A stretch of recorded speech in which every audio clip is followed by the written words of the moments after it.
All right, so we had another great Horsewoman's edition, and we've got a special friend that we've known over the years, and he's made a name for himself in an industry. Another Southern boy, but he's from Tennessee. Spence, you there? Yes, I'm here. All right, so we have Robert Taylor, otherwise known as Spence. He's currently on the Indiana circuit. I've personally known him longer than he probably thinks. I knew him as a little chicklin, growing up on the circuit in Chicago. And I guess let's just, start with how'd you hear of the Horseman's voice? Heard of the Horseman's voice through you. When we met, and like you said, we've known each other so long and been friends for so long. It's hard to even put a time and date on when we did meet in passing at the racetrack up at Balmoral in Maywood in Illinois, where I started out racing. And but I always heard about the Horseman's voice, and it's been a great editorial, to get the opinions and the thoughts and the voice of the horseman out there. You know what I mean? From you can say from the inside looking out. I'll say this, Spence. I mean, people say that they know somebody, and that you really know somebody, and we'll get into this later. We had a conversation going down to DuQuoin, and I really got to know you. We really got to know each other, and most people in this industry think they know people, but until you actually share a car ride or a long phone conversation with somebody when you're driving, shipping, what have you, that's when you really get to know somebody. So this is just going to be I can see this just really being a pleasure in doing this interview. So I remember you back in the day when you were a little chicklin, working with Jesse and James, but let's first start, I guess, with the family's history in Tennessee with your father. What generation are you, and, where do your roots begin? I'm actually a third generation horseman. My father trained horses back in the late 70s, early 80s. We've always had horses in our family, in our blood. My grandfather was a trainer of horses. He didn't have harness racing horses, but he had riding horses, and he owned about 50 or 60 head of horses at one time. Wow. And was known in our area, where we were living in West Tennessee. He had his own breeding stock and sold a lot. He was a horseman. That was how he made his living, was raising and selling and breaking and training horses. And it's going back, like I said, 3 to 4 generations, going back 80 years ago. You know what I mean?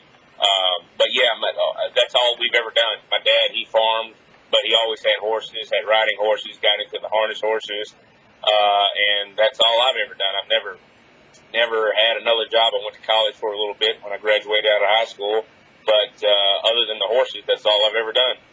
Well, they said, I remember this about you when we had talked. I guess they said, in high school they have, like, who's the most likely person to succeed. That was you.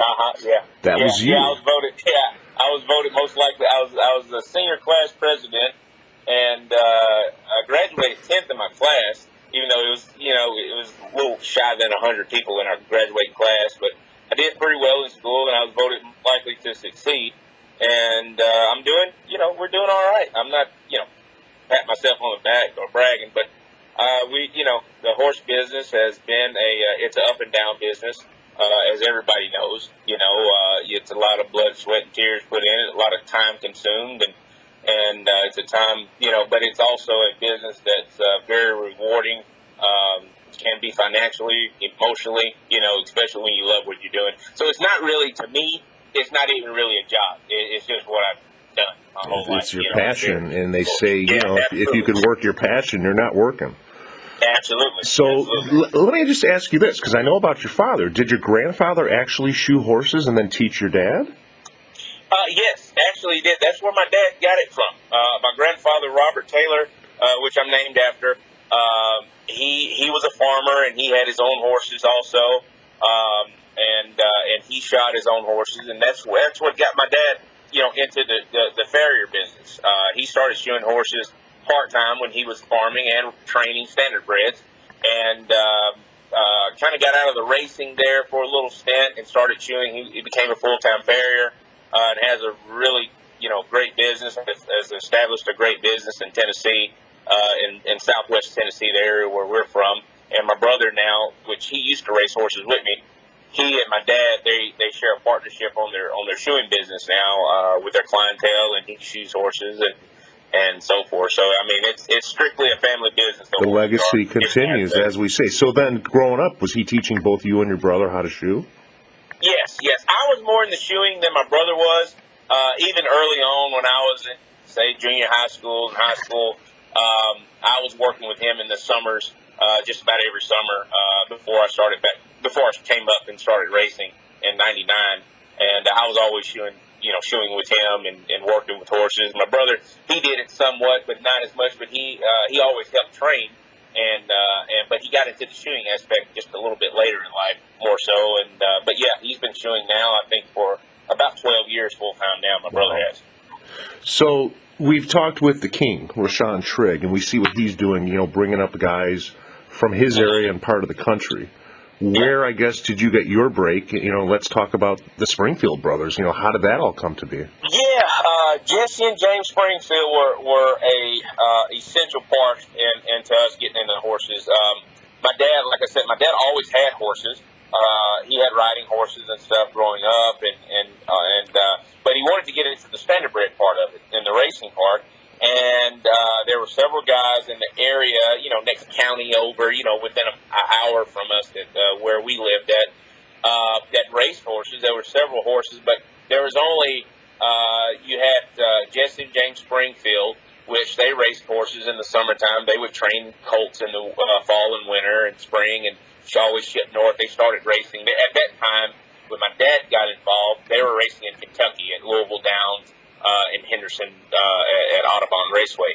So, but then after that, when the racing in Kentucky kind of went downhill, they moved their base of racing to Illinois and focused on the Illinois racing aspect of it. And but you had a few guys in the area. Aubrey Petty was a gentleman, before my time. He raced in the 60s and 70s. And he was a very successful horseman from Tennessee that trained. He had a lot of great horses that raced and stuff. And he was kind of essential in getting Jesse and James involved more so in the racing end of it. So yeah, were you guys kind of like, I guess, isolated in your side of the down south? Because, I'd come down there, which we'll get into, and I actually saw the house. I saw the farm. I saw the clay track. I mean, I saw it all. Was it like, you guys are kind of a little more isolated then from the guys down in Mississippi? Yeah, a little bit. Yeah, because there's quite a bit of horses in Mississippi that there's a lot of standardbreds in Mississippi, but in our neck of the woods in Tennessee, there were some, but not a lot. There's not a lot of people. There's a ton of horses in our area in the state of Tennessee, but not necessarily a lot of standardbreds and harness racing horses, So yeah, it was. We had to kind of reach out, branch out to actually, get involved and for me to, go forth, on a professional level and do it. So what was the relationship like with Jesse and James? I mean, how did that start, and how young were you when you first started coming up? Because like I said, I remember you in some winter circle pictures when you were younger, and then. Yep. My first year coming up to race was '99. I was a junior. I just got out. I was a junior coming senior in high school, so I was 16 years old. And my brother, which is 4 years older than me, Donnie Chris, he was 20 at the time. So we came up with them with 4 horses that year in '99, and we had one really good 2-year-old. We only raced him one time, and we sold him for good money. His name was Rio's Rebel, and his very first lifetime start, he won the Hanover Stakes, and like 54-2, and we ended up selling him to Joe Mascara out east in New Jersey. It was after that, it led from 3 or 4 horses to. Now I think we're upwards to about 32 or 33 now. Wow. So over the years, it's been a growing business from then to now. So I guess let's talk about the drive down to DuQuoin. I had to get down to DuQuoin to cover the races. Yep. I think it was 03, if I'm not mistaken. Yeah, I think it was. 04, because I know it went down to maybe it was 02 and then 03. and you basically said, you're going down by yourself, and this is something that we do in the business. We just jump in somebody's truck and just share a ride down, and we kind of Ubered back then. I mean, what was it like? I mean, just having a strange guy like me that you had just met, through the track in your truck going down to DuQuoin. I mean, were you kind of nervous? I mean, we were cool. No, not really, because we had a mutual friend and Willie. He was a good guy that worked for me for a few times. We all called him Chili Willie. But yeah, no, it was good, man. We got to know each other, and that ride, that 4.5-hour ride, made a long-lasting lifetime friendship. You know what I mean? So let's talk about the one thing that I remembered. You had said to me, and I'm going to try to quote you. If I say it wrong, correct me. Okay. You were talking about being a driver trainer, and you made a quote to me that's really stuck with me over the years. I do the work all week, Eric, and it's nothing against catch drivers. You said, I do the work all week. Why would I want to hand the lines over to somebody else for those 2 minutes? I'd rather do it myself. I mean, can you explain that to people, being a driver trainer? Yeah, it's and there's a lot of trainers that out there that don't even like to drive. They like to train, and there's that certain aspect of it, when you do have the capability to drive your own horses or even get a few catch drives like I do now. I get some catch drives now over here in Indiana. I did in Illinois some as my career progressed. But yeah, I was, especially with the trotters, and that was a colt that I was racing down there that day, that Red Rover colt that we ended up winning the final with that day. It's you break a colt in the fall, you jogging for several months and start training. You put 6, 8, 10 months of training into him, and if you are, like myself, if you're capable of driving your own horses, I mean, why not? You know what I mean? And that's one thing in the harness racing business versus the thoroughbreds. In the thoroughbreds, the owners never are ever able to ride their own horses, or therefore even really train them. It's in our business, it's a great thing. If somebody wants to get involved in the harness racing aspect of it, they can go out and buy their own horse and train him, and if they get their license and everything, are capable enough, can own, train, and drive their own horse, and have fun at it. Exactly. And I've used catch drivers in the past on certain horses, here and there, and still do sometimes. But I normally drive the majority of my horses, and now I've got a younger guy working with me, Jordan Ross, who's from Tennessee. Also, his grandfather raced horses. Graham Ross was his name, and he was great friends with Jesse and James Springfield in that generation, and he drives some of the horses now. And the stable that I got now, I'm giving him an opportunity to drive, and he's getting catch drives now that his name's getting out there. He's actually going up to Chicago to drive 5 tonight, just 5 catch drives, I've seen him down the stretch at Hawthorne. Believe me, people are watching him. They're noticing him. He gets a lot of them down the stretch, and that's the thing. That last quarter at Hawthorne, that long stretch. Yeah, absolutely. Yeah, absolutely. So, you want to talk about some of the horses over the years? I mean, obviously, Miss Christy is obviously your best on the female side, but then you want to talk about Southern Rocket Top? Yeah. Little Miss Christy, she was one of the better ones that we had. That me and my dad owned her. We bought her as a yearling. I had bought her brother the year before off of a gentleman out of Mississippi that was training him before he raced. And we had some success with him, but he sustained an injury. His name was Mucho Bueno. And I won the final at the state fair with him when he was a 2-year-old. And he was a really nice colt, but he, like I said, he sustained an injury that kind of harpened his racing career as a 3-year-old.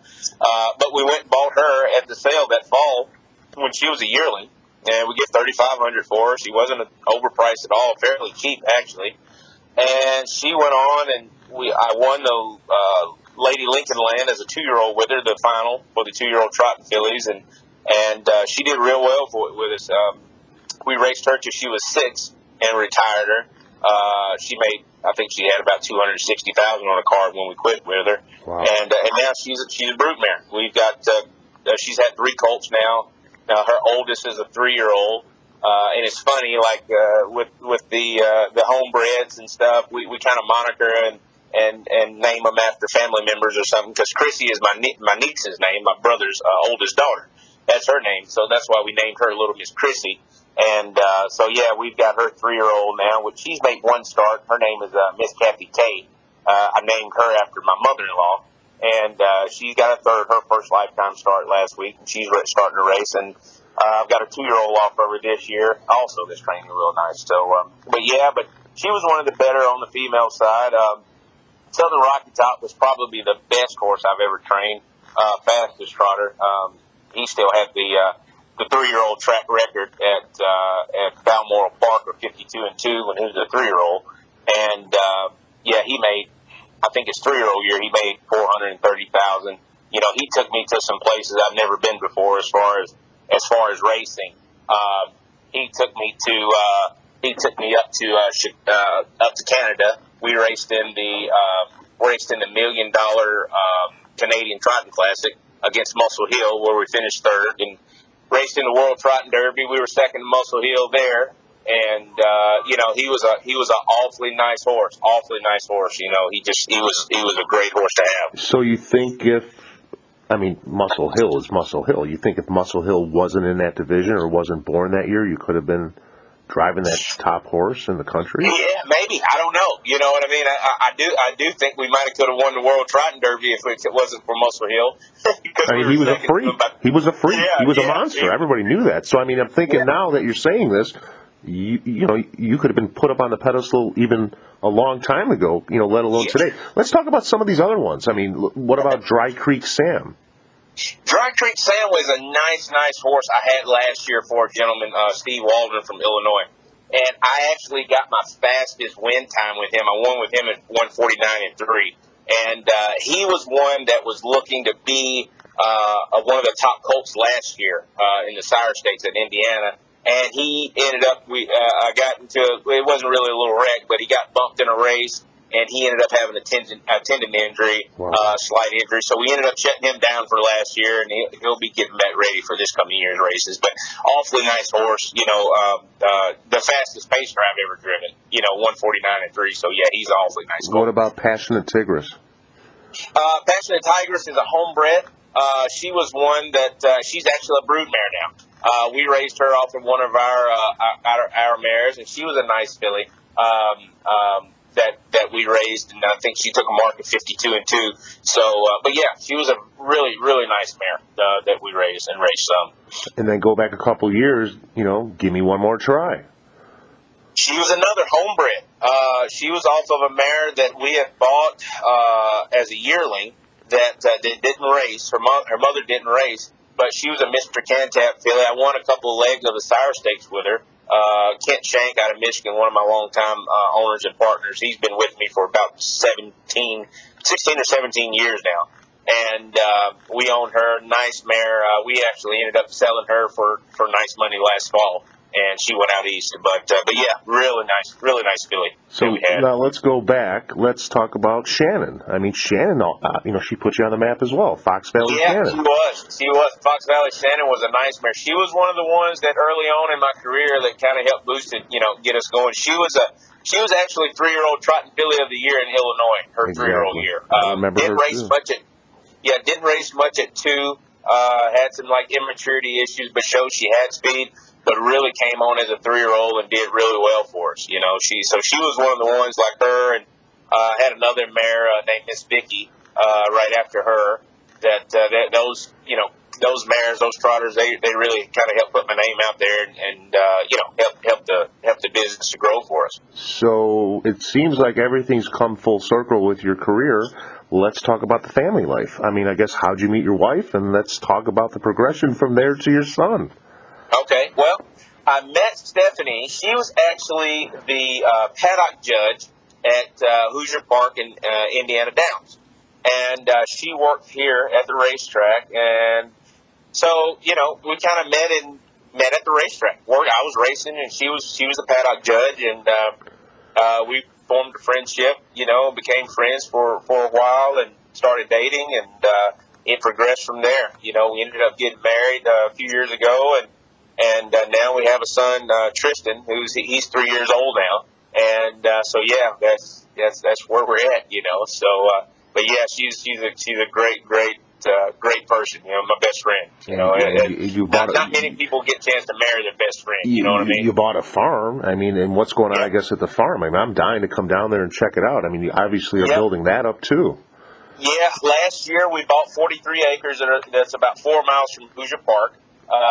When we bought it, it was just a soybean field, just farmland. And now we're living here. We built a house here, and I've got 2 barns built. We got paddocks up.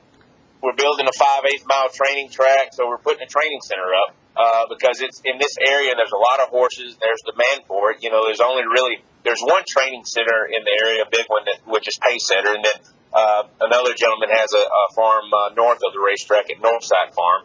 But other than that, you know, so there's a big demand for another training center to be here. So we thought about it and prayed about it for about 6 months and said, you know, let's do it. You know, we got the assets together to purchase the land and do the investment. So we're looking at right now. I'm hoping that when the track gets finished, we should be able to move out here probably a month, 6 weeks, maybe by the 1st of July, we should be on the farm training. So is it going to be something like the odds-on facility, you know, back in Chicago? Somewhat. Somewhat. We're going to rent stalls. I'll have the 2 barns I got built right now. They'll house 32 horses in each barn.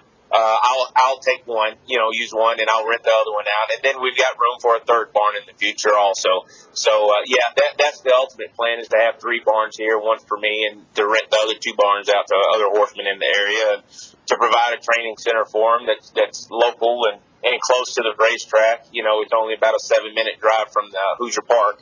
So the racing's flourishing over here in Indiana. Everything looks good. You know, that was another reason I'm on the board of directors this year for 3 years. It's my first time being on the Indiana board for the Horseman. And you know, trying to make decisions to prolong the business and to make the best choices, you know, for the overall betterment of the business in Indiana. Interesting. So you're going to have, like, outdoor turnouts? You can have exercises? Are you thinking about a pool? I mean, just let it evolve? We do have outdoor turnouts. Yeah, we do have several paddocks. We're in the process of building more right now. We should have about 7 or 8 paddocks where horses can be turned out every day.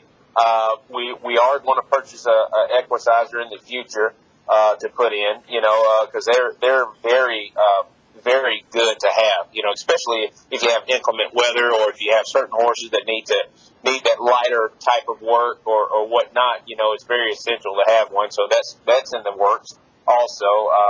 I don't know about a pool just yet. That did cross my mind. You know, I know that they are very essential for certain horses, you know, but that would be something long term that we would probably think about also. It's just amazing. I just have to say, I mean, just knowing you, you know, when you first came on the scene, knowing about you when you were little, just watching you, I could say this, I'm a little older than you, just growing up in the business. I mean, you're really a true story of family, tradition, and just evolution. And, you know, what about your son? I mean, what's he like at the barn? I mean, he's obviously coming out helping out. He's great. He loves the horses, loves being outdoors, you know, loves everything about it. You know, the horses is bred into him, I'd say, probably because my wife's father, his name was Davy Howard, and he was a great horseman that raced in Kentucky back in the 70s and 80s. 60s, 70s, and 80s. He was a leading driver at Louisville Downs and the Red Mile back in the 60s and 70s. So, you know, he may be ruined with horse blood running through him right now. So is he going to be 3rd generation on his mother's side and then possibly 4th or 5th on his father's side? Yeah, exactly. Yeah. Wow. If he chooses, you know, and I'm not going to force the horses on him. You know, I'd love to see him to be able to go to college and be, you know, be successful in life. But if he wants to do it, you know, that's fine also. You know what I mean? So, but yeah, he likes being outside, being in the barn, you know, playing with the horses, the dogs, and everything else. He's an outdoors type of little fella. Well, we're running out of time. We could talk forever, Spence. Is there anybody in the business you want to give a special shout out to? Obviously, besides your father, who's instilled all the knowledge into you and your brother, and, you know, is there anybody else out there you just want to give a special thank you to? Yeah, I mean, there's been a lot of essential guys that I've come across in the past that really helped me. Like Connell Willis and him and his brother, Spider Willis and Snake Willis. Those guys were real helpful with me. When I was young in Illinois coming up, I could go and talk to those guys and ask questions and get knowledge from them, on how to rig up trotters or how to do this or shoe one a different way and stuff like that. Guys like those, like you said, my dad, he's always been there in my corner from day one. He's been my biggest supporter, him and my mom, from day one when we started. So, anybody those guys like those, the Springfield brothers, they're gone. Rest in peace with those two. Those two guys, they helped us out a lot, to help me and my brother get started. And actually, that's where I got my colors from. Jesse Springfield's colors were red, gold, and blue, and that's what mine are, So yeah, I like to, send that shout out to those fellows, that's helped me along the way. Well, there's trotting men and there's pacing boys, and I'm going to leave with this. When I went down to the farm, I got to meet Fox Valley Levi. You ended up changing his name to Mr. Bedrock. Mr. Bedrock. He was a pacer, though, and I remember that race on the fence, coming down the stretch, rooting for you. You want to just leave us, I guess, with that stretch drive and, orange and blue night. And the orange and blue night. That was the closest I ever got to winning the orange and blue. We got nosed out. I remember the race like it was yesterday. I got away fourth, and Dave McGee went to the front with Dirk Simpson's colt. And I always, when I started driving that colt for Chris McCobiac, I always raced him off the pace, because he was always a good closer. He could get home 26 and change, 27 every start. And something told me to just gun him to the front. So I popped him out at the quarter, went to the front. Ty Buter come with Nick Giverson's colt. He had the 9-hole, and I think he fell in fourth or fifth, or fifth or sixth, and he come first up. So I said, he's got to get tired because he went the longest mile. And so I just kind of played possum a little bit about the 5/8 going around. I let him actually stick a head in front to use his horse. And when we headed down the lane, I kicked the plugs and I took a lead. And I thought I was going to get there, but Marcus Miller got me right at the wire in the photo finish, and I think it was 52-1 with Dutch Richmond, beat me right at the wire. But he was a nice colt. That Mr. Bedrock colt was a pleasure to drive. Real nice colt. I just remember meeting him down in Bolivar and just how sweet he was with his little, his little color up on his forehead and what have you. But there you have it, people. I mean, this guy, multi-generational. He shoes, he trains, he drives. I mean, Spence, man, it's been a pleasure. And I really want to thank you for your time. It's been impossible to nail you down with this interview, but again, I really, truly appreciate your time, man. Absolutely, Eric. Anytime, brother.